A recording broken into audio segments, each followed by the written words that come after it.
I mean, it's tough to ask a coach that because, of course, you always want to be better. But I do think, the defense has played well. Maybe outside of Vieira, the defense has played well. Offensively, I think we've got a little better each week. We try to pick a couple things to improve on.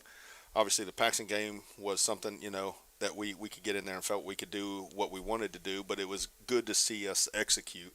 And when you play a team, that you do overpower like we did against Paxton, that's what I told the guys. I said we need to take care of business because the sign of maybe teams that aren't as mature or put together, they allow teams like that to stay in the game. And I was glad to see our guys put them away pretty quick. Yeah, that's actually one of the keys that Jackie and I talked about. Jackie Baker, normally with us on Monday nights, he's at football practice tonight. So Jackie, if you're listening, there's your shout out, so that people know that you're part of this program. Now, one of the keys that Jackie and I talked about on Friday night before the game, we're just critics. We're not coaches, but we sit up and we talk about how things have gone. And you're exactly 100% correct. I mean, the effort and the play from the defense this year has been incredible. I mean, it's really been good. And we just made the point that continuity-wise, you want to see that offense execute at all levels on Friday like they did. And I wrote it down in my notes here. And, there was a 2-play drive, a 1-play drive.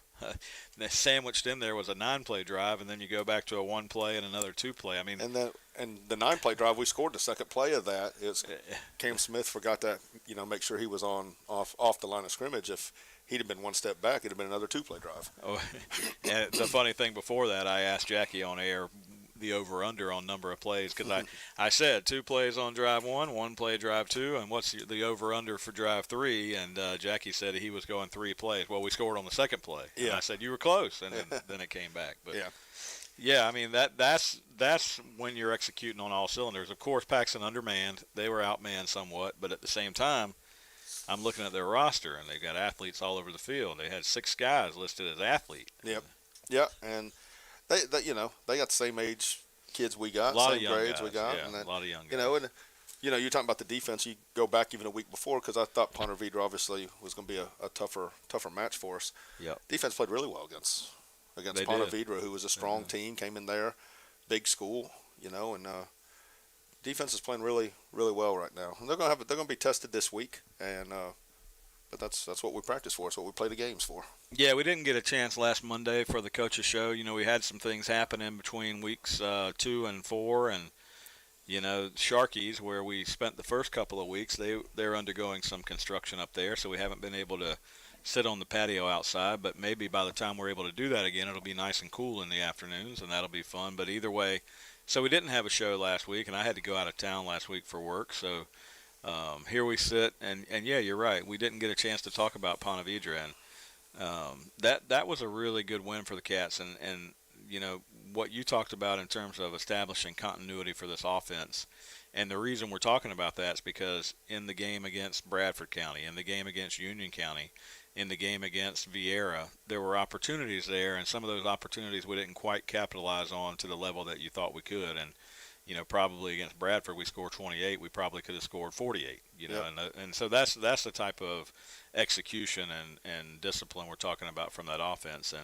And the last 2 games certainly improved from my perspective. And I thought the first half of Ponte Vedra, considering going into that game, knowing that they're a good team, I thought the first half we played really well offensively. It was. Yeah. Now I think the second half, and again just having that killer instinct, I think we kind of took our foot off the gas a little bit. And I told those guys, we got to get to a point where we put those guys away, and it was good to see us come out against Paxton, like I said, and be able to do that. Be able to, hey, it's this team. There was no sugarcoating it last week. The kids could see on film that we were the better team, had the better athletes. But you want to see your team go out there and put them away on both sides of the ball, and special teams and all the phases of the game. I thought we played really well Friday night. Yeah, and you think that, when a team knows they're going into a game that's overmatched, you see it in college football all the time where, a team hangs around because, maybe that intensity is not there. So what are some things that you talked to the team about before that game against Paxton? Obviously, I mean, and we're not saying anything negative about Paxton. They were just outmanned. It was even on Monday, we go into it, and, Monday we watch film and lift and then go outside for about 45 minutes or so to kind of implement game plan stuff. And I just told them, I said, guys, there's no sugarcoating it this week. We're going to watch this. You're going to watch film. We're going to prepare for a team that we are better than. And we wanted to go out and put them away. And right before the game, that was my last thing to them. The guys, we are better than this team. This game should be over at halftime, and that's what's expected. And they went out and performed that way. They did. Paxson opened up by trying an onside kick to start the game. Were you a little surprised at that? No, if you notice, and I've taken some heckling over that, but I'll tell you that in a minute. But we changed our kick return team, basically used our hands team, because on every film they had, they've onside kicked or pooch kicked or something. And my neighbor John Sharman, he was yelling at me for having Blake in there as the middle guy to get the little what I call watermelon kick, where they just kind of get it. And the second time they did it, and he took that one guy jumping speared on him. John Sharman walked down 2 houses down to me and yelled at me, told me that if he would have done it, he's a way better coach than I am. That Blake would not be in that position, but you got to put the guy there that honestly that you knew was going to handle the business. Handle the ball, right? Yeah. I mean, all you want to do at that point is take possession, right? Yep. So, yeah, I was a little surprised, but then again, I haven't watched the film that you've watched, so no surprise to you. They've been doing that obviously a little bit here and there, and they didn't have nothing to lose. Why not try? Yeah, why not? Yeah, why not? Well, I'll tell you why not. Because you give the Wildcats the ball at the 50, and in 2 plays you've got a 14-yard pass that we threw to Cam Smith to the side, and then 36-yard touchdown run, and just like that, it's 7-0. It would have. And again, I'm not saying anything because Paxton's coach prepared just like we did, but it would have happened if it was at the 25. Yeah, it might have been 3 plays. For sure. Yeah, for sure. Second drive, J-Mod Ruiz went on a 49-yard touchdown run, and after both of those touchdowns, Blake Mays added the extra point. I will add that Blake had a good night the other night. He was 5 for 5, maybe 6 for 6 on extra points. Is that right? Yep, 6 for 6. 6 for 6, 42. I'm trying to teach my son his 7 multiplication table, and I keep telling him, if you just watch football, he'll get it. And you just start adding up touchdowns, 4 touchdowns is 28 points, right? If the guy's kicking the extra point and it's not Florida's kicker. I was going to say, I wasn't going to say that. But, yeah, Listen, I can take it, man. I'm a Gator. I'm a grow up rooting for the Gators as well, but we can talk about that later. We'll talk about that. We'll get to our college football segment a little bit later. There's been a lot of really good college football so far, I got to tell you. I mean, and it's exciting. The one exciting thing for me is being able to see these stadiums full again and seeing the passion and the pageantry around college football, because that's really what separates college and the NFL to me. You've got the pageantry around it. The NFL, there's certainly fans in the stands, and there's certainly people that are passionate about it, but it doesn't have the pageantry that college football does. When you look at Happy Valley Saturday night in Penn State, everybody there is wearing a white T-shirt and a white pom-pom, and it's a whiteout. And I mean, when you see that type of pageantry, that's just something that you don't see in the NFL. And I was lucky enough to visit that place one time. Okay. That place is awesome. Yeah. I mean, it's beautiful. It's they were after a kid that I had back Trey Nixon, who again just recently got signed with the Patriots. They wanted him bad, so we went up for a coach's clinic, and they gave us anything we wanted. I mean, yeah.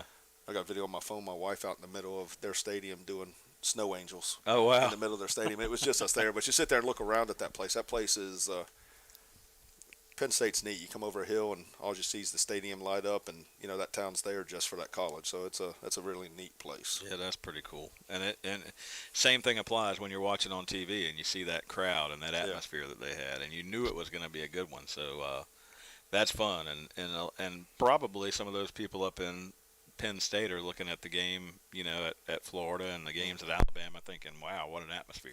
Because very good atmospheres all around. But we'll talk about college football a little bit later on.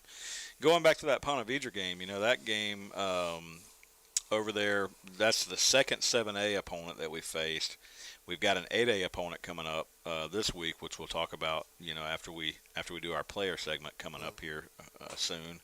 And I'll keep everybody on pins and needles as to who our player is with us tonight. But going back to that Ponte Vedra game, I was feeling the same way. I know that Ponte Vedra, you're going to get one of those teams that's very disciplined, very well coached, a lot of support for that program over there, especially where that school is.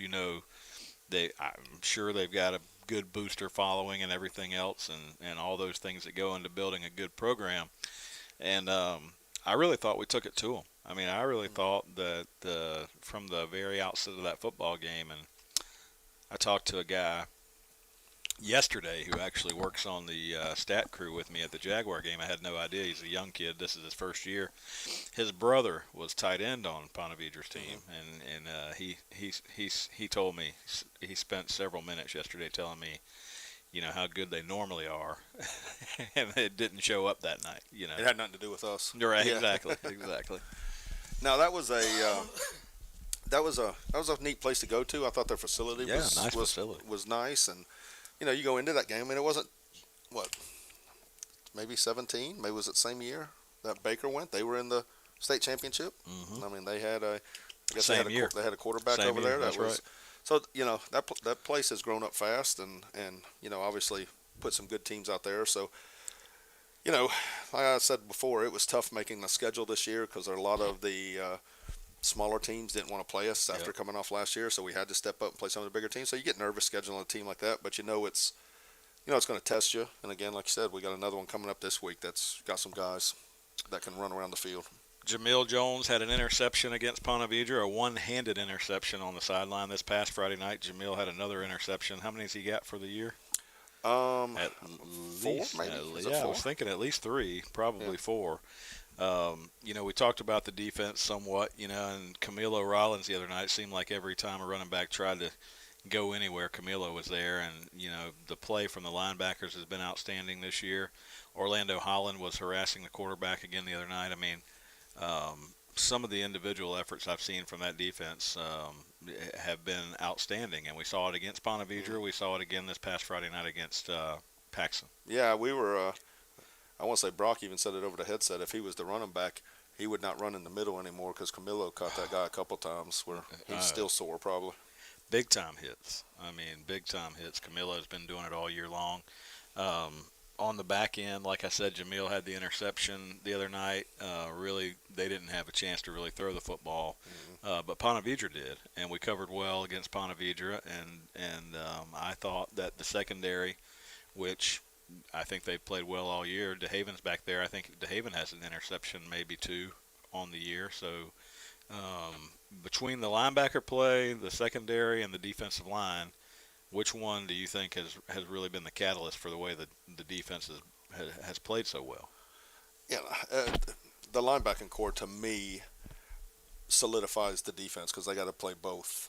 But it's hard to sit there and say one is over the other because these guys have played together so long. I mean, to me, that's the biggest part of it is that, we've got 6 or 7 guys there that have played, this is the 3rd year, and we've talked about that before, but they trust each other, they fit well, and just the defense as a whole has done, everywhere from the young guys on there all the way to the older guys, they have played well, and we have some guys that rotate in that are helping start to give us some depth. And the JV season, real quick on them, it'll be done here in a little less than 2 weeks. But they're 4-0 right now. They've played really well, and we got a couple of those guys that that we're going to move up, or they're dressing out with us now because of the 6-quarter rule. But they'll have, once that's over, they'll have a little more roles with us as far as maybe kickoff team and that stuff. But to be able, for us to create some depth moving forward has been big for us. Well, it's funny that you said that. A beautiful segue, because I was just about to ask you about, the fact that we had the running clock this past Friday night. So you get to that point in high school football where it's 35-0 at halftime, and that 35 points it used to be the magical number. I'm guessing it still is. Well, I'll say this: that's the first time in 24 years that I've had a coach want to run the clock in the first half. Oh, really? Usually, it's automatic in the second half. Right. If you're up 35 points, I guess their coach wanted to do it, and I almost said no, just for the fact that I wanted to get some reps in, because it is, they play harder at there than they do in practice, but to get some live reps in. But to me, common sense finally set in. I didn't want to obviously get anybody hurt or anything like that, especially on the offensive line. We're not real deep on the offensive line, so for them to run the clock, it gave us opportunity to get some of those younger guys in, which I'm guessing that's what you're going to ask about. Yeah, well, yeah. That's one of the things that I wanted to talk about. The running clock really kind of hurts you from that perspective, right? Because you've got the 6-quarter rule, and for those of you who don't understand what that is, the kids can play either 2 full quarters in a JV game and then be available for 4 quarters on Friday night, or they can play 4 quarters of the JV game and be available for 2 quarters. Or I guess you could do 3 and 3 if you really wanted to. But either way, there's a 6-quarter rule, which is the most that a kid can play in a given week. So a lot of these kids got a chance to play that whole second half the other night. You know, Briar Knowles was out there, Seth Chestnut, I saw Canias Williams was out there. You know, I tried to keep up with everybody. I don't have everybody's number on this roster. I'll have to get a new one from you. But for the most part, we saw a bunch of 9th and 10th graders out there in that second half. And so the drawback of that is, you know, Paxson, they get a chance on their 1 touchdown drive to kind of eat up a lot of clock and a whole quarter. Yeah, the whole quarter. Our offense doesn't touch the ball until the 4th quarter. And so in that situation, those guys, they had a whole quarter of play, but it wasn't a true whole quarter of play because they were on the field for 1 drive basically. So, you know, you want to give those guys some experience, but when you have that running clock, it kind of, you know, it's hard because you want to, you know, even on JV and varsity, you want guys to be able to get in and play, but you are playing to win the game. Absolutely. You know, so you get them in and, you know, hopefully give them the opportunity to prove themselves and play against a little better competition. All those JV guys on offense waiting to play, they're sitting there waiting and waiting and waiting and waiting while Paxson gets their only touchdown of the night. But good for them, they got a touchdown. I know nobody wants to give up that touchdown, but at the same time, they made the drive out here, so let's let them have one. I wouldn't say let them, but you know. I would say, you know, it's letting those kids in and get their back, you know, get pushed around a little bit and get their back against the wall. It doesn't to see how they react. And they all played, you know, they played as hard as they could play, and hopefully it clicks with them to see that they got to, you know, that they got some work to do. Yeah, well, I just thought it was cool to see some of those young guys in the game getting some time, and then as the year goes on, once that JV season ends, then you can bring up some of those guys to add to your roster and the depth that you'll have and with some game experience. Yeah, and that comes along with that, right? Every rep will help those guys. Absolutely. Well, Coach, hey, you know, the one thing I always like to add on Monday nights is that I appreciate you taking time out of your schedule. Obviously, nobody's paying you to be here, so we appreciate you joining the Coaches Show and talking about the football program and really just helping Glenn Baptist with their ministry here for the outreach to the community and using the football program as part of that outreach here. So I want to thank Glenn Baptist for doing that and keeping the football games on the radio each and every year and having this chance to join us here. And want to thank Oscar Gray really fast. He's our sponsor for Monday night, the Coaches Show here, Dependable Heating and Air Conditioning. And Oscar's been a Wildcat supporter. I know they've been in business in the Baker County area for well over 60 years. That's Dependable Heating and Air Conditioning, and I want to thank them for that commitment and all the sponsors that make Wildcat football possible on the radio. So, Coach, any other final thoughts you have on Ponte Vedra or Paxson and what happened within those 2 games? Wildcats now 3-1 on the season, 1-0 in the district as we start to look ahead. Now, being the district part, it was important to me. It's key, like you said.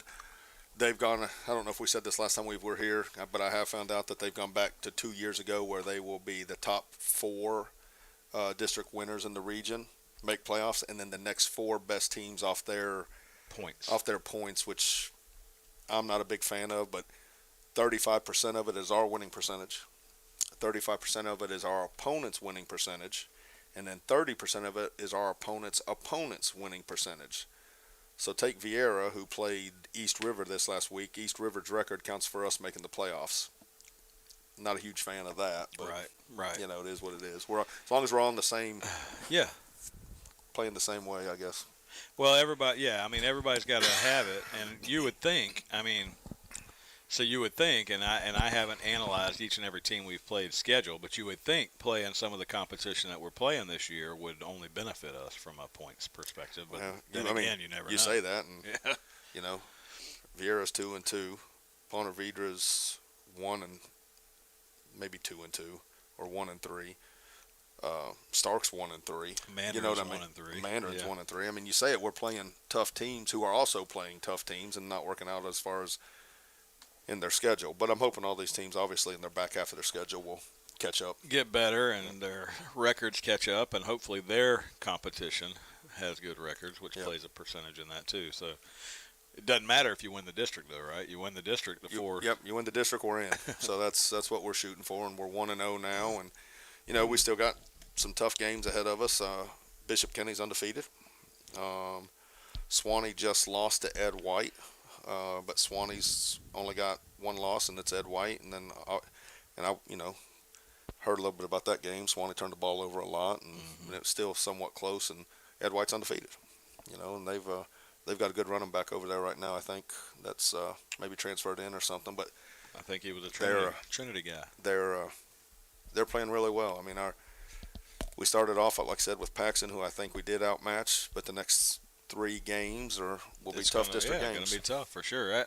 But that's the way it should be in the district. And if you win a district championship, you've earned it, right? And we'll have that opportunity this year. We'll play Ed White at home or on the road? Home. We go to Bishop Kenny, home, which will be senior night. And I hate, that's just the extra stuff on a big game like that. But it is what it is. We have to do it. And then Swanee away. Swanee away. So 2 of the 3 on the road. Yep. And Bishop Kenny, like you said, they've started out strong. We'll talk about the other teams on the schedule a little bit more as the show goes on. But yeah, so I did want to talk about that playoff scenario just briefly. And when will the points start to be announced? If I remember, I haven't seen anything that told us, but if I remember correct, last time it was after week 6. So okay, so you get to the second half. Yeah, getting to the second half of the season, then you can start to weekly analyze where you stand points wise and all those things, and ultimately we're hoping that culminates with a playoff appearance again for the Wildcats. And it could be we get 3 guys out of our district back in like we did 2 years ago. Yeah. I mean, us, Westside, and Terry Parker. The quality of the teams, and like you said, let's just be first and not worry about it.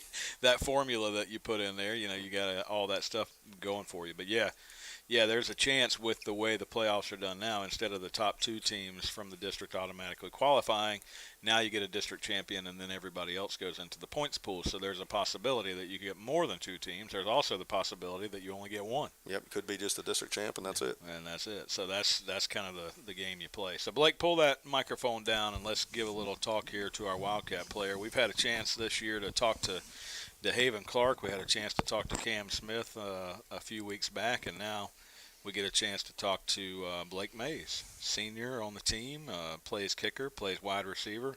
Where else did you say Blake plays? Well, he's a junior. Oh, junior! My goodness, I'm making you older than you are, Blake. Pull that microphone up close. He long snaps for the punt team.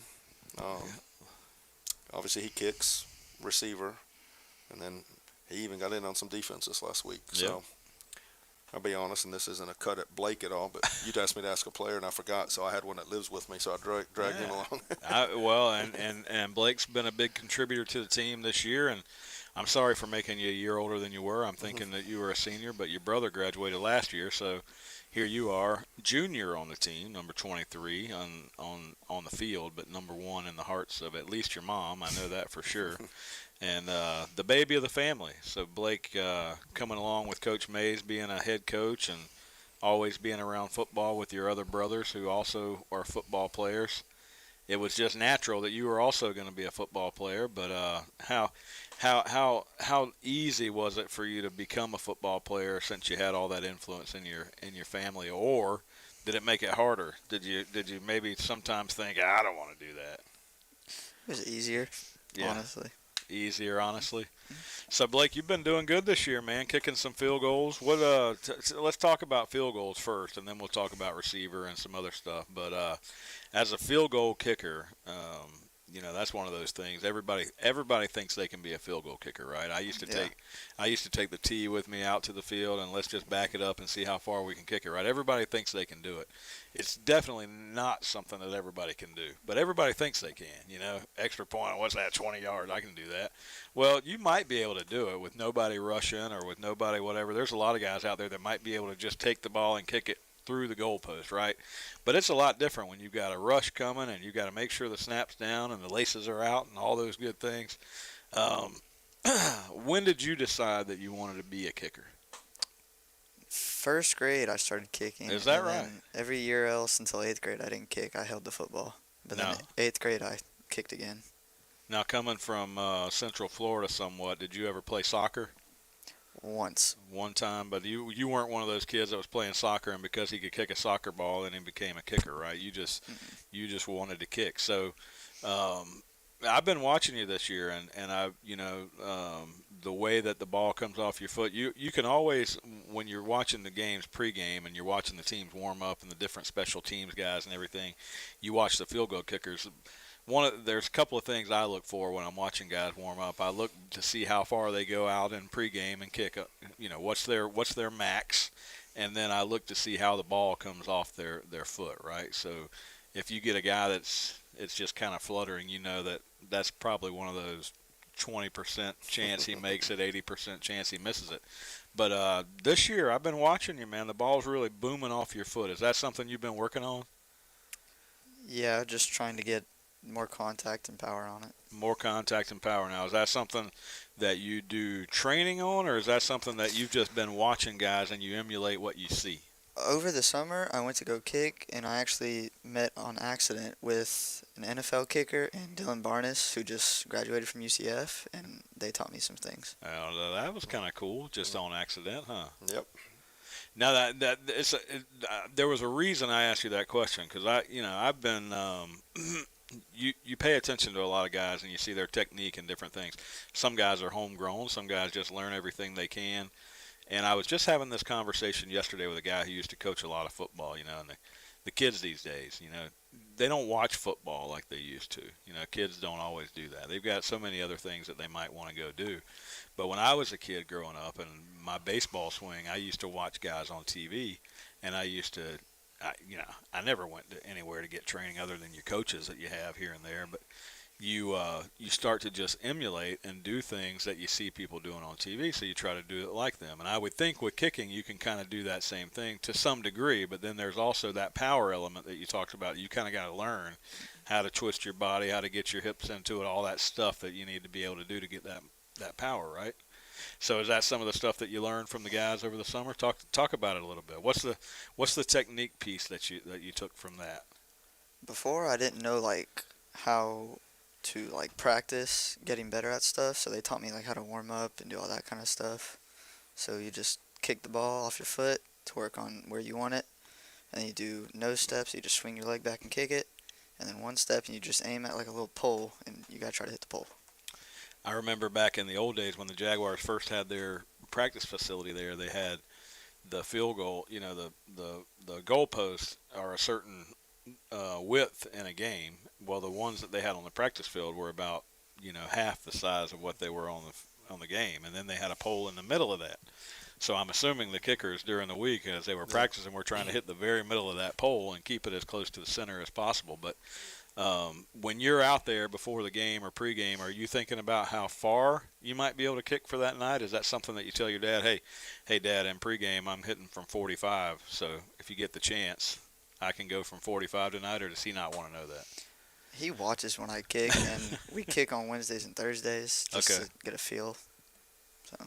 Has he told you at all where he's comfortable with you getting in there? And I think last time he said around 40. Him and Coach Cantrell kind of watches him too, the receiver coach, and he'll come back and say, hey, Blake's look good from this distance tonight, or this much that way because of the wind, this much that way because of the wind. I don't know if you noticed the other night, did you see how many times everyone said that he couldn't, in however many years they've never knocked the lights out. Did you see how many times he hit the pole during warm-ups the other night? I thought he was going to knock the lights out again.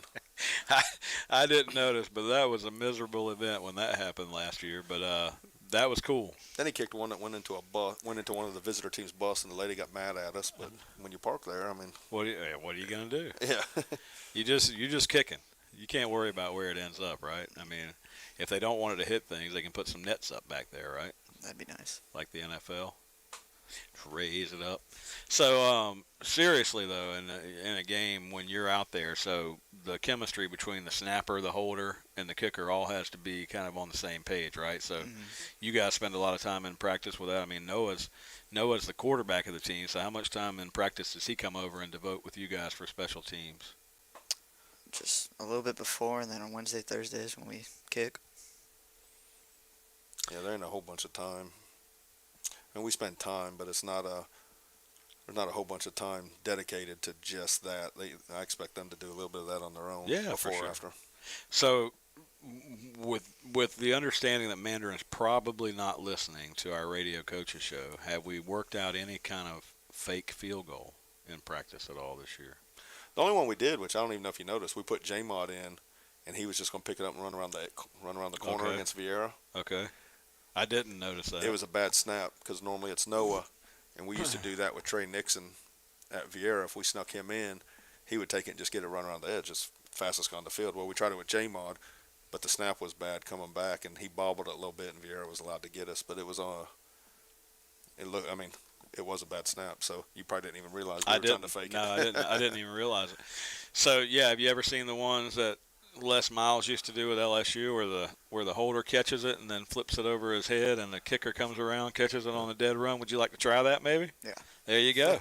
Let's put it in, Coach. Put it in this week.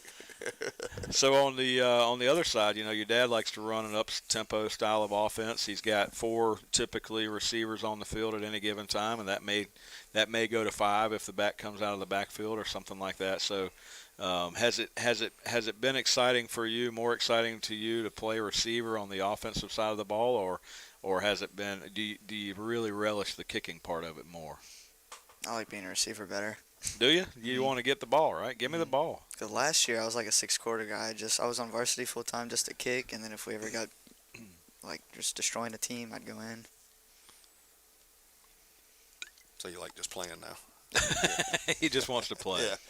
No, it's good though. I mean, I would expect that answer, right? I mean, if you're a receiver, getting out there and being able to catch the ball and run with it, and all those things that go with that, I mean, that's all part of being there.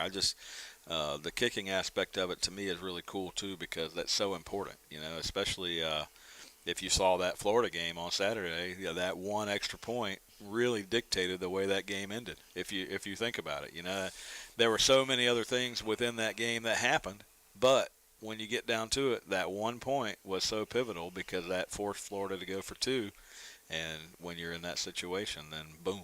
And it's tough to get high school guys to realize that, because even the guys up front that block or this or that, guys, this 1 point's important.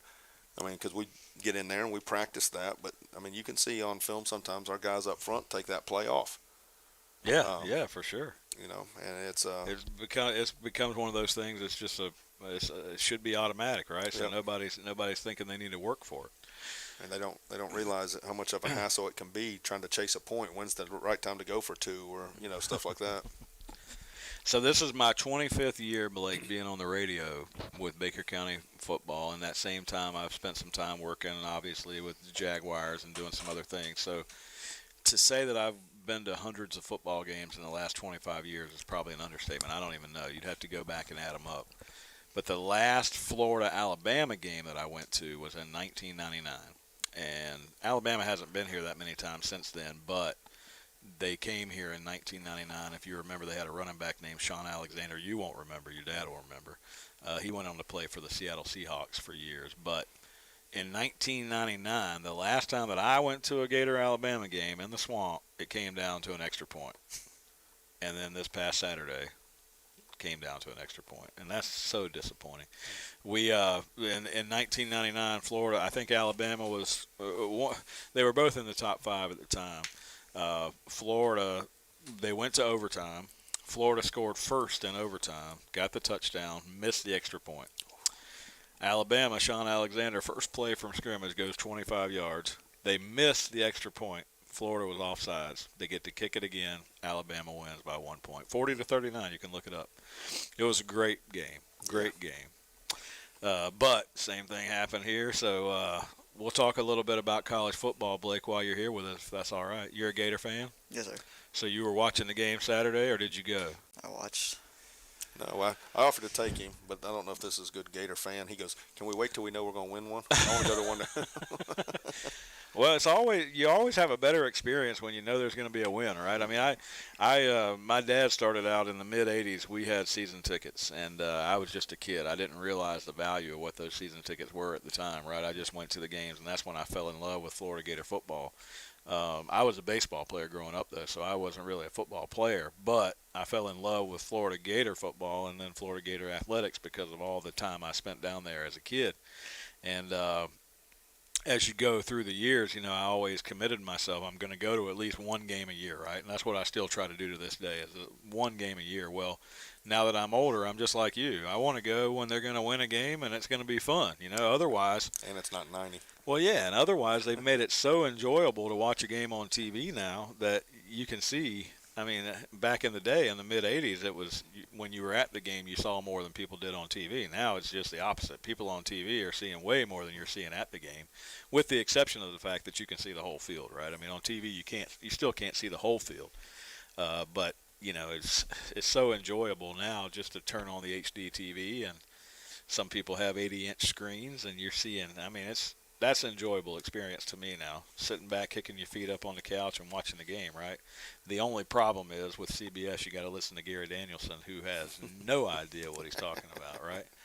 I mean, he's arguing with the officiating umpire the other day about the one call, I don't even remember, late in the game, about the Florida guy extending the ball over the first down line, and he's saying, well, when he pulls it back, that's not forward progress anymore. Yeah, and I'm did. like, Gary, come on. Anyway, you probably don't even know who I'm talking about, right? Gary Danielson was the guy on TV. He was the color analyst adding the color, and he's clueless if you listen to the game. So anyway. And even the ref on call or whatever they called it, he said, no, you're wrong. That was forward progress. You're wrong. He did.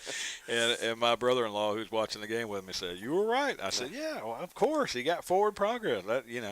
Either way. How many times have you seen a guy reach the ball over the end zone and pull it back? Touchdown. Same deal, right? I mean, once the ball establishes that forward progress, you get forward progress.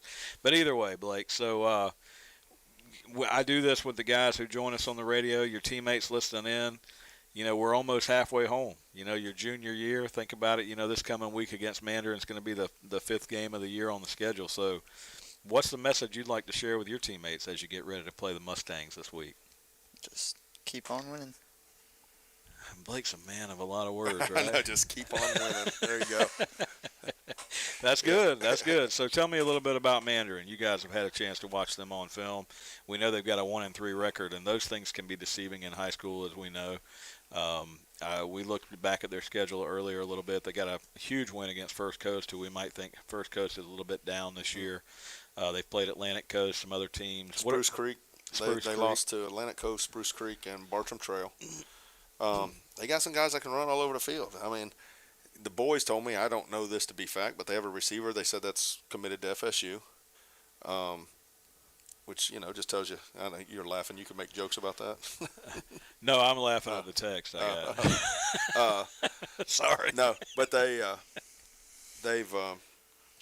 play a three-man front, which we haven't seen yet this year, which could give some guys fits. But, I haven't said anything about the offensive line. I'll be honest. I think the last couple of weeks they've played a lot better. So I think they'll be up to the challenge to handle three-man front with some blitzes and stuff coming. Offensively, they're going to be a four-wide team. Their run game is not very complicated, but they throw a lot of RPOs off it. They have a young quarterback. I thought I saw he was a sophomore. My buddy at Creekside, the head coach McIntyre at Creekside, said he's only a freshman. Wow. And he can, he's not scared to pull the ball down and throw it across the middle for RPO. And is that the type of offense they run, or yeah, the quarterback getting out in the? Yeah, he doesn't look like he really wants to run the ball, but he keeps his eyes downfield and will throw it, and he will run it when he has to. They got a big running back. They got a linebacker that's getting some looks from people, and they just give you multiple looks, multiple coverages, just something different than what we've seen. Most of the teams we've played so far kind of sit in one look, and one coverage. They're going to give us a different look up front. They switch from 3 to 4 man coverages, from 3 to man to give you a cover 4 shell. They give you a bunch of different looks, and then, like I said, offensively, kind of similar to us. They run the RPOs a lot better than what we can. So, challenge-wise, from an offensive perspective, we'll obviously be relying a lot on our linebackers this week. Then. Yep, they're going to have to. When you got a team that's good running RPOs, it is tough for a linebacker because they're run-first guys. But if you can get them guessing a little bit from me as an offensive point of view, if I can get them guessing a little bit, that gives us time for our offensive line to get up on them, running backs to get up in there. Team that can run RPOs good creates a lot of problems for defenses. Right. Well, the thing, when you sit back, your initial thought when you start talking about the schools that are 7A and the schools that are 8A, like Mandarin is, you start thinking about, do we have the numbers? Do we have the team speed to play with these guys? And I mean, when I sit back and assess the team speed we've had when we've played the bigger schools this year, it certainly hasn't been a problem. Mm-mm. I mean, it shouldn't be a problem with Mandarin either, right? No, and outside of, which is unbelievable to me, that the St. John's area schools seem to have a lot more numbers. But you look on, and I say that because like Sean McIntyre again at Creekside told me he's got 150 kids on his program. Wow. He's got 2 JV Wow. teams. So yeah, those numbers are bigger. But you look at Mandarin sideline, they dress out about the same amount of kids we do, and we can get out and play them, and we got guys that are fast. I mean, I don't know if people knew Ronnie Ellis was as fast as he was till he caught that little bubble screen on Ponte Vedra and hit the sideline. He did. I mean, he was flying. We have team speed, and like I said, defensively they have to trust what Coach Canada's teaching them, and just trust what we're doing, because I think he's got a pretty good plan to help take away some of the stuff that they do. Should be an exciting night. The Wildcats will match up against Mandarin Friday night, 7 o'clock at Memorial Stadium. And like Coach said, then next week we'll hit the road again, right? So, Yep, Bishop Kenny. Bishop Kenny next week. When's our bye week? We go Bishop Kenny, then we're Ridgeview for homecoming, bye week, Bye week after home that. for Ed White, Swanee, Baldwin. So we'll have a couple of weeks in there before the bye week. Ridgeview for homecoming here, which is not a district game, but a game that you want to win. Keep that point system up. So by then we'll have a chance to look at that point system, see where things are, and we'll know after a couple of district games, after the Bishop Kenny game, where we stand there. So very important couple of weeks that's a nice coming place up. to go play. Which one, Ridgeview? Bishop Kenny. Bishop Kenny, oh yeah, right on the banks of the I've never St. been there John. till 2 years ago. Yeah, it's nice looking across there. Well, I remember. I mean, it's been that football field's been in the same place now for forever. But as a kid, when you're playing over there, or when you're going to the school, you don't think about it. And then as an adult, though, and you get a chance to go there, I mean, we've had several games that have been on the when Bishop Kenny was in our district back several years ago. We had several games that were on the eve of the Florida-Georgia game, and at that same time, if you timed all this at the same time, it used to be where the Greater Jacksonville Fair was in town at the same time of the Florida-Georgia game. So you had all this stuff going on, right? So we're across the river, and you're just looking across the river, and you can see the Ferris wheel and everything lit up. I mean, as far as a kid being able to play football right there in that environment and that atmosphere, I mean, it's beautiful. And then you look across, and the Jaguar Stadium's there, So yeah, that'll be fun. Yep, and I'm guessing they'll be undefeated when we go there. Yeah, I mean, they're off to a great start, and a lot of buzz. They play West Nassau this week, and maybe Inglewood the next week after that, or somebody. Yeah, and I know that West Nassau is not having the year that they have typically had the last few years. West Nassau has been a really tough football team, but I talked to one of the guys, has a nephew over there yesterday, and not having the year they want, And anyway, so so that'll be fun, Bishop Kenny. But after the next couple of weeks, we'll get that bye week and then head down for the stretch run. So hopefully, by that stretch run, we'll be looking at 2-0 in the district and big games ahead of us as we head down the stretch run. So I'm excited. I'm excited. I too, and I hope it works out. And obviously, being the district champion, you get a home game, because if not, I mean, we all want to be in the playoffs, but Pensacola's in sight again. Yeah, man, I tell you, that's a rough trip. The past few years, the 2017 year, we had to drive out to play West Florida, and then which year was it? We had Tallahassee Ricketts. That was last year, right? And then we had to go. Yeah, 2 years ago. 2 years ago, we went there for the last game of the year, right? And then we had to turn around and go right back out there to Pine Forest, Pensacola Pine Forest. I mean. And then Pine Forest last year. My goodness, I mean, I'm tired of that trip. Right? I'm hoping it works out. Well, we should have beat Pine Forest 2 years in a row, right? We should have. Yeah, that first game we were ahead 28-14 in the fourth quarter. Yes. Yeah. I mean, I'm not trying to bring up old memories. Yeah, I'm just saying. Thanks, I'm just buddy. saying. Thanks. No, I mean, but those trips, even though they're terribly long road trips, they've been pretty good to us overall. I mean, we got a huge win against West Florida that propelled us to the state championship a few years ago. Then We should have won that We game. should have won the Pine Forest game first, and then we come back and avenge that loss. So that was good. Um, so yeah, I mean, listen. Even if the Panhandle's in the future, home game would be excellent. But we've had some good success out there. If we get in, I'd rather go out there than not be in it. So You got that right. and we'll plan it, and we'll load up all the buses and head out there again if we have to. I tell you, that Pensacola trip though, that is a trip. And then you get out there and you get the hour, so you feel good when you get out there because it's still earlier than where you were. But then by the time you get home coming back, Yeah, we got it figured out. Stop right there at Applebee's, get that, go play. Ride home's rough. was that Mariana or No, it was a little Crestview maybe. Crestview? Okay.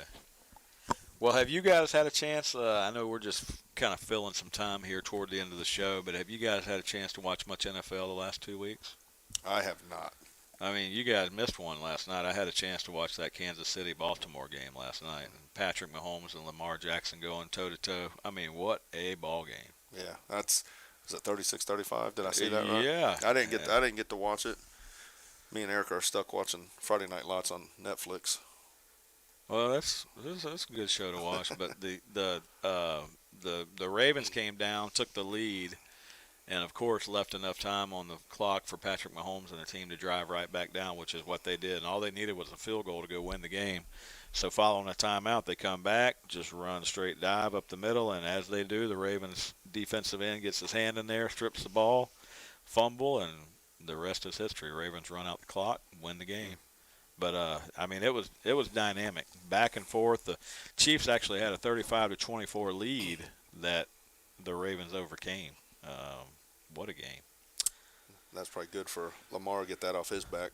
That was his first win against them, right? Yeah, huge win. They were excited, and they even went for it on fourth down to seal the deal, so they didn't have to punt it back to them because they would have had to punt it back to them with just a little bit of time on the clock. But you can't give Mahomes and those guys too much time. I will make the comment, and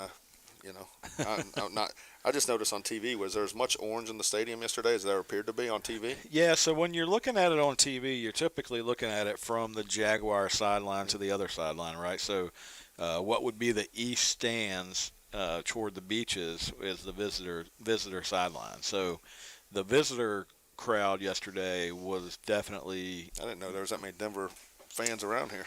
very heavily Denver on the visiting side now. But once you get into the home side and back around to the south end zone, that was all Jaguar fans and the north end zone. So yeah, there were a number of Denver fans, but we see that over the years. I mean, so the Jaguars obviously haven't had a winning season in some time. So when that happens,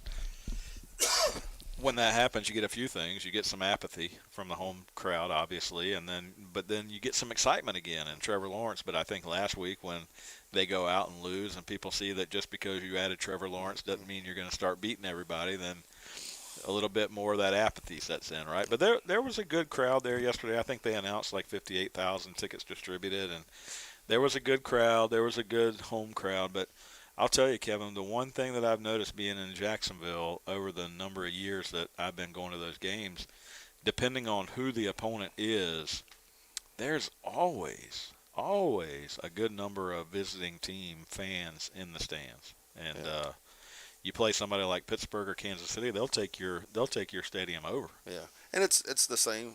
Joe Cohen, that some people maybe saw, big guy that stood down on the sideline with us during the Vieira game. He played for me and went on. Long story short, he was on the Dolphins for a little while, and we'd go down to a Dolphin game. And I think we went to the playoff game when they played the Ravens. There were more Ravens fans, I think, than the Dolphin fans during the playoffs. Yeah. I mean, Florida's got such a mix of people. Yes, there's so many transplants. That's the thing. How many people, I don't know what the population of Jacksonville is now, but how many of those and the ticket buying population, how many of those are transplants from other areas that are fans of another team, and you get those other teams rolling in and, the Eagles are coming to town. Let's go, that would be fun. But there's certain teams, though, from an NFL perspective, we talked about it, the pageantries in the college game, no doubt. But there are certain teams in the NFL that when they show up to your stadium, they are going to bring a lot of fans. Pittsburgh, man, gosh, if you ever see Pittsburgh coming to town, just know the I'll know. Hank will tell me. Hank rolls with the winners. He's a roll tide guy too, Yeah. right? Yeah, you want to know who Hank's roots for? Just look who's number one. Who's number one? Yeah. He's the front runner. Yeah. Oh, don't do Hank like that. No. But I will say this: it's if you ever get a chance to go to a football game up north. I've been lucky to go to a Chicago game and a Green Bay game. That pageantry comes back in those areas. I think just because their fan bases are crazy. It's funny that the way it works, right? The South is crazy about college football, and up north they're crazy about pro football. You see it in New York. Yeah, and I'm much more of a college football fan than an NFL fan. But like I said, I was able to go watch a game at Lambeau, and it's neat. Well, I'm sure, and I would love that opportunity. I've never gone to a game up north, but you see those guys in Buffalo, and I mean these people love their NFL football, and it's just different in the South. When the teams are winning in the South, people show up. Look at Tampa Bay. Yep. I mean, Tampa Bay's had a good following for a long time, but they definitely haven't been as rabid as they have the 2 times they've won the Super Bowl. Oh, yeah. When John Gruden and those guys won the Super Bowl, man, they were crazy. And then, you hit that lull, and now they're back. Tom and Rob and crew, right? Yeah, they do a good job there, and I got a decent friend that's a analyst for Tampa. He keeps me up. He says, yeah, it's crazy right now as much love as they're getting, I guess you'd say. Oh, yeah. Well, look at their sport. I mean, the Rays are leading the division in baseball. You've got the whatever they call that, the Stanley Cup champions, and now the Super Bowl champions all in the same place. So they theoretically could own all 3 major sports trophies at one time. Yeah. Who is it? The Lightning. Yeah, if the Rays can win the World Series coming up, I mean, think about that. I don't know of any other. Maybe I'm sure there has been, but has there been another city that's owned all 3 at one time? I mean, they've got a legit shot at it. The Rays are in first place, so that could happen. So, either one of you guys following Major League Baseball? Nope. I mean, we're down to the wire. All the teams now have 4 series left in the season, and I'll be going home tonight to watch my Phillies. The Phillies are 2 games out as we sit here right now, 2 games behind the Braves, and they've got a 3-game series coming up with the Braves next week. So, Blake, who would you root for? Nationals. Well, they're out of it. They're not thinking. They're thinking about spring training. That's, I guess, probably just because they were at the Viera. They were at Viera at the stadium. Is that right? Yeah. Mm-hmm. There you go. Phillies are in Clearwater, so they're kind of across the state there. Yeah. But beautiful facility if you ever get a chance to go over there. I saw, speaking of Clearwater, John Staples, he's kind of a Phillies guy, but not really. But his brother, being down there, and John Staples made his way to the Gator game, and then he made his way to the Jaguar game yesterday. So he's just making the rounds. You had a chance to talk with him? Yeah, we talk every once in a while through text and stuff. Sounds like he's doing pretty good. And, we all wish him well. Oh yeah, I wish him well. He's making his way around to the big games. I saw him. He's rooting for Trevor Lawrence down there yesterday. Who, I tell you, when Trevor signed as the number 1 pick, he probably was thinking this is going to be fun. And now you sit there 0-2, and you got a lot of work to do, right? Yeah, and you also hear all the rumors, Urban and this and that. Hope he sticks with it. All right, well, listen, Wildcats play Mandarin this Friday night at home. Another chance for Wildcat fans to get down there at home and see the Mandarin Mustangs against the Wildcats. JV versus West Nassau Thursday at home. JV versus West Nassau. You just said JV's 4-0 on the year, right? Yep, they've had 2 tough games. We beat Madison 20-14, and then Lake Butler Union, they played us really tough. As I said, we won 22-8, but it was a physical, tough game. No middle school game this week, I don't think. I think the middle school's off this week. They play again next week. I talked to Coach Pelham yesterday, filling me in on the middle school team, they're doing well also. So volleyball plays home. To give a shout out to other sports, we still have volleyball, cross country, and swimming going on. Volleyball plays at home tomorrow night. Keystone, I think, tomorrow night at home, 5:30 and 6:30, and then swimming and cross country, I think they're away this week. Swimming goes to Swanee, and cross country is taking a trip to Trinity Catholic.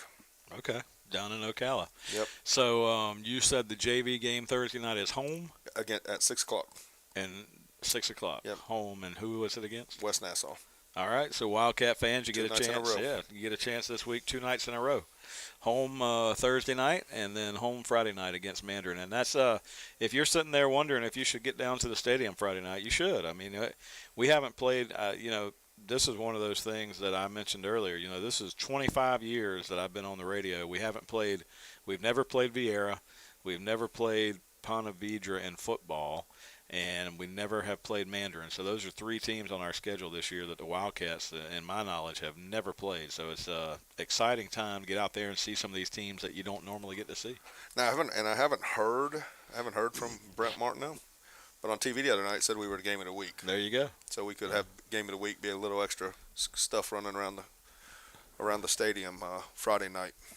We'll pay attention to that on the news. I'm not sure which channel he's on, but one of them. Yeah, I just happened to be watching. It said game of the week, and it said Baker County versus Mandarin. Baker County versus Mandarin. Should be a fun one to watch. I'll be there. We'll be back on the air 6:50 Friday night, coming to you live 97.5 FM. Want to thank again John Meadows and the fine folks down here at Glen Baptist Church who keep us on the air on Monday nights and Friday nights for the football game. And want to take just another minute and thank Oscar Gray and the folks at Dependable Heating and Air Conditioning for making the show possible. Blake Mays, thanks for joining us tonight. Man, a few words will get you back in here next year in your senior year where I want to see you taking that radio to the next level. Sounds good, huh? Yeah. He's just laughing at It's like, whatever. He's just laughing. No, seriously, thank you for joining us tonight, Blake. I love watching you kick the football. You've been doing a great job, and I want to see you catch that touchdown pass, so I'm rooting for that too, all right? Yes, sir. All right, Coach, best of luck Friday night. Let's go take Mandarin down and move to 4-1 on the year. That's the plan. All right, good night, everybody. We'll talk to you Friday night from Memorial Stadium. Living life together.